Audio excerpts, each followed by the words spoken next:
This is the story of the year 1812 when a Swiss adventurer was passing through the Arabian desert in disguise.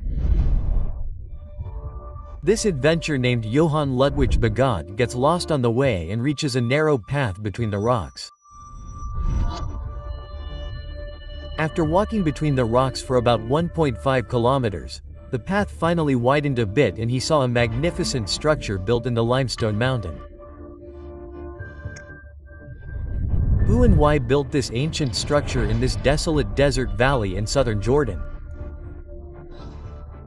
This 127 feet high structure was not built but was carved on the mountain.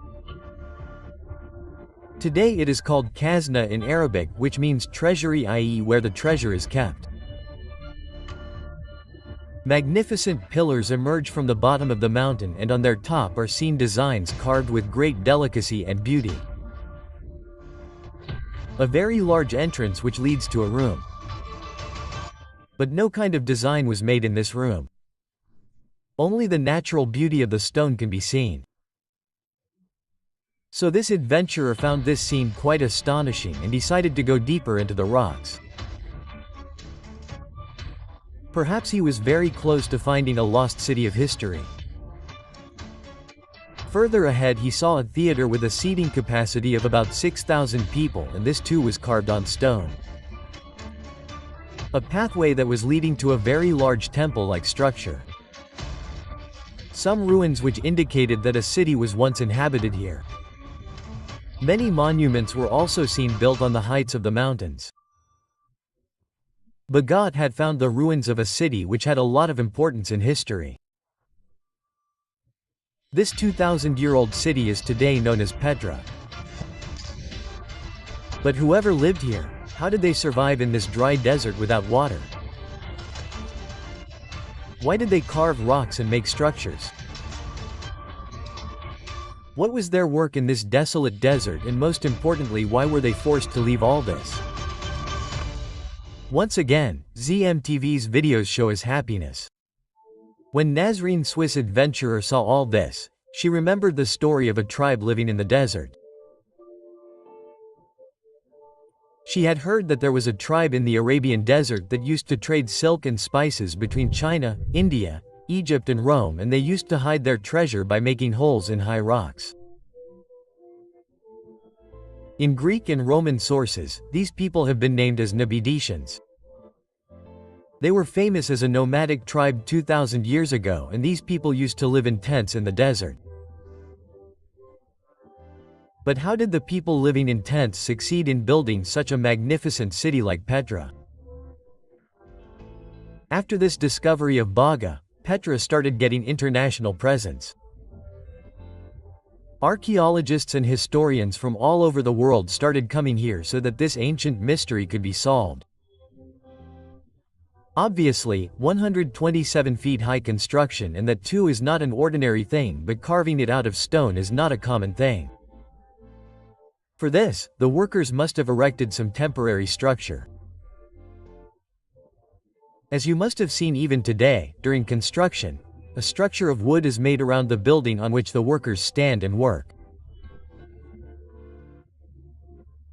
But not only on the treasury, but also on other structures in Petra, there are no such signs that can give any indication about its construction.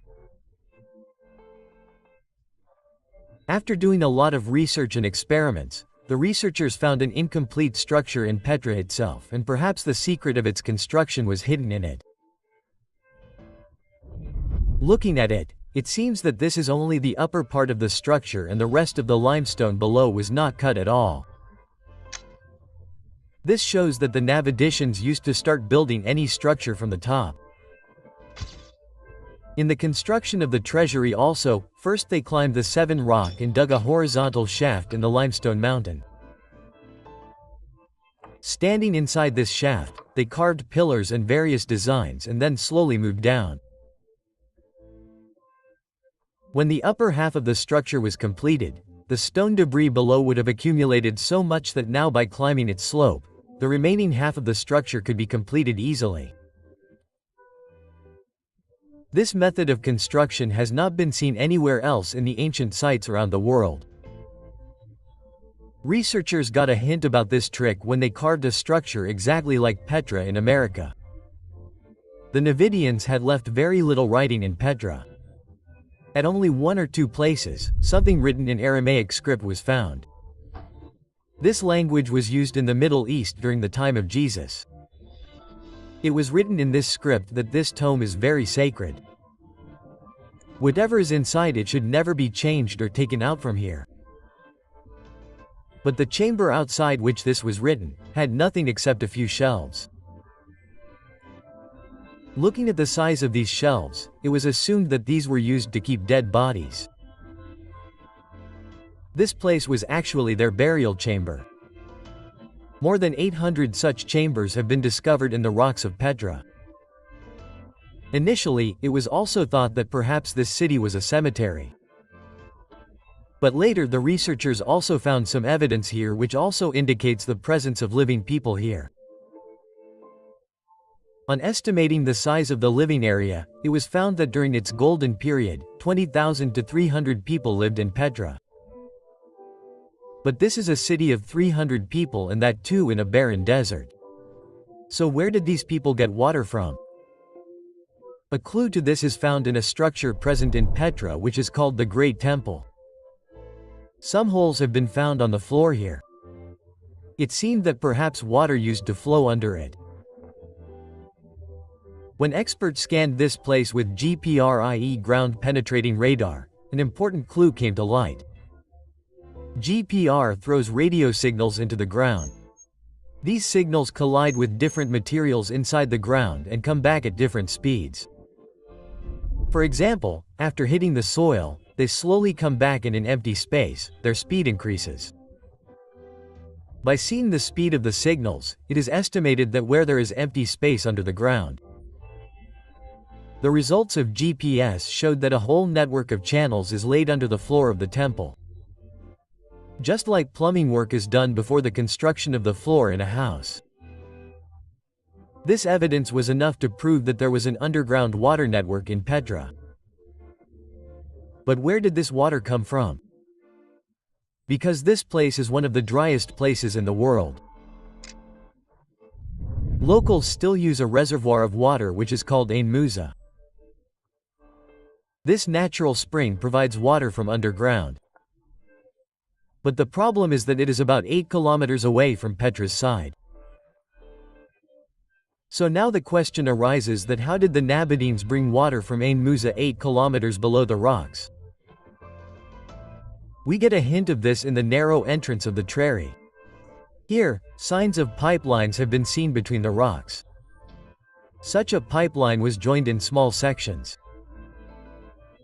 When water passes through these small sections of the pipe, it must have leaked.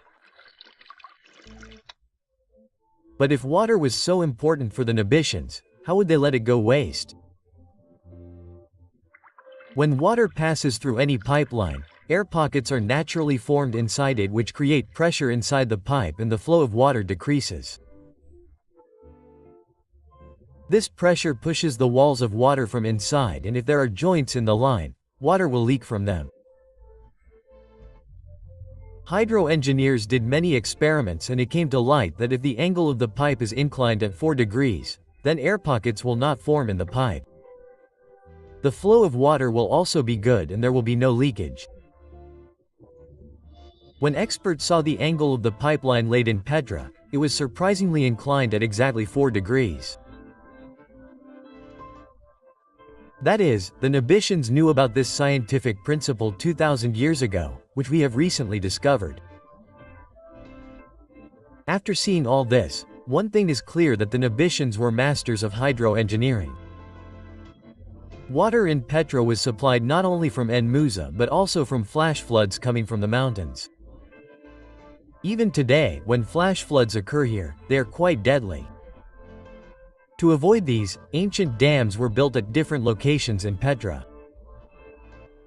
Researchers have discovered about 5 ancient dams here, the walls of some of which have been preserved for 2,000 years till date.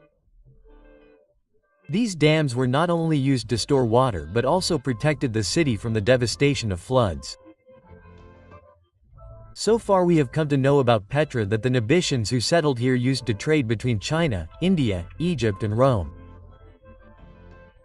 Their skills of carving stones and making structures have not been seen anywhere else in the world. How did their engineers provide water to Petra in the desert? But the main question still remains: why did this city become deserted? Why were the 3,000 people who lived here forced to leave their city? Ancient records tell us that a very dangerous earthquake occurred in the year 363. And Petra also has debris of such broken structures which seem to be the work of an earthquake. Perhaps because of that earthquake, many structures of Petra collapsed and dams broke. After that, the same water which was the life of the city took its life. Flash floods swept away the entire city, and the remaining infrastructure which the Nabitians had built over several 100 years turned into ruins. Now there was neither water nor any system left here. Traders changed their routes and the people of the city slowly moved to other cities. Petra got the status of UNESCO World Heritage Site in 1985. And if you have seen Indiana Jones and the Last Crusade, then the Holy Grail temple in it is actually the Alcazna of Petra. Hope you will like and share this video of ZMTV. Thank you very much for your loving comments. See you in the next great video.